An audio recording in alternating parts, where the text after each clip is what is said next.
আসসালামু আলাইকুম ওরহমতুল্লাহি ওয়া বারাকাতুহু। সম্মানিত দিনী ভাই বোনেরা, দেখতে দেখতে আমরা মাহে রমাদানের একদম শেষ দিকে চলে এসেছি। আজকে আমরা যে বিষয়টি নিয়ে কথা বলবো সেটি হচ্ছে সদকাতুল ফিতর বা ফিতরা সম্পর্কে। সিয়াম পালনকারীর তার অনিচ্ছাকৃত ভুল, সিয়াম পালনকারীর অনিচ্ছাকৃত কিছু ভুল, অনর্থক কথা, অশ্লীল কথাবার্তা বা ছোটোখাটো ভুল হয়ে যায়। সেখান থেকে এই সিয়ামকে পবিত্র করার জন্য এমনকি দরিদ্র মানুষরা যেন খাদ্য পায় বা ঈদের আনন্দ উদযাপন করতে পারে সেই উপলক্ষে আল্লাহ তাআলা ফিতরার বিধান দিয়েছেন।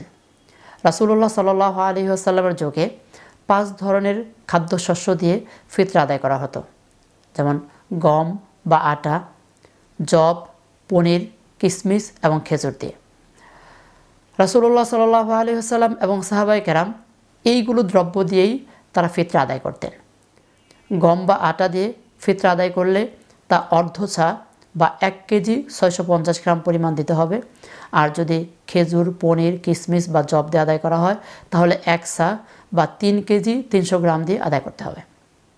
বর্তমানে একটি বিতর্ক খুব চলছে, সেটি হচ্ছে সদকাতুল ফিতর টাকা দিয়ে দিতে হবে না খাদ্যদ্রব্যই দিতে হবে।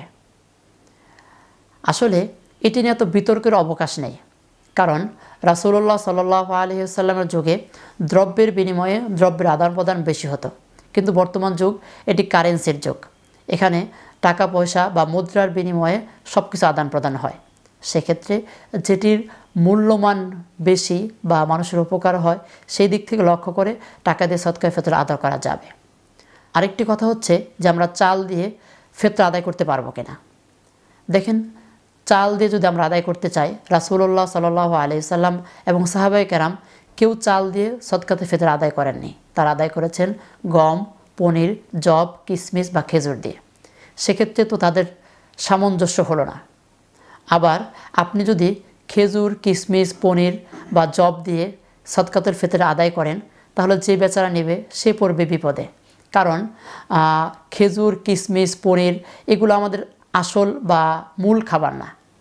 আমাদের মূল খাবার হচ্ছে চাল। সেক্ষেত্রে আমরা কোনটি করলে উত্তম হবে? আবার দেখতে হবে যে সদকাতুল ফিতর গ্রহীতা যিনি এই ফিতরাটা নেবেন তার কল্যাণ কোনটাতে বেশি।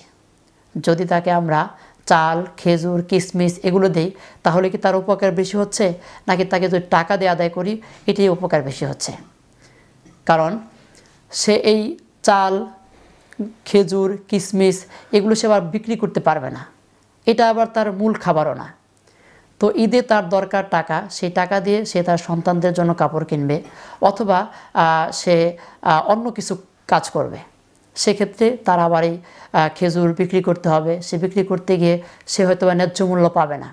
সেদিক থেকে আপনি অবশ্যই যদি খেজুর বা কিশমিশ দিয়ে সদকাতুল ফিতর আদায় করেন, আদায় অবশ্যই হয়ে যাবে, কেননা রাসূল সাল্লাল্লাহু আলাইহি ওয়াসাল্লাম, সাহাবায়ে কেরাম এগুলো দিয়ে আদায় করেছেন।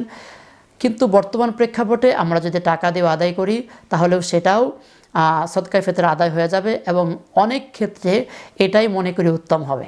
তাই আসুন এই বিতর্ক না করে আমরা যেভাবে পারি মানুষের জন্য উপকার কোনটাতে বেশি হয় সেই দিক থেকে লক্ষ্য রেখে আমরা সদকাতুল ফিতর আদায় করি। আল্লাহ তাআলা তৌফিক দান করুন, আমিন। আসসালামু আলাইকুম ওয়া রাহমাতুল্লাহি ওয়া বারাকাতুহু।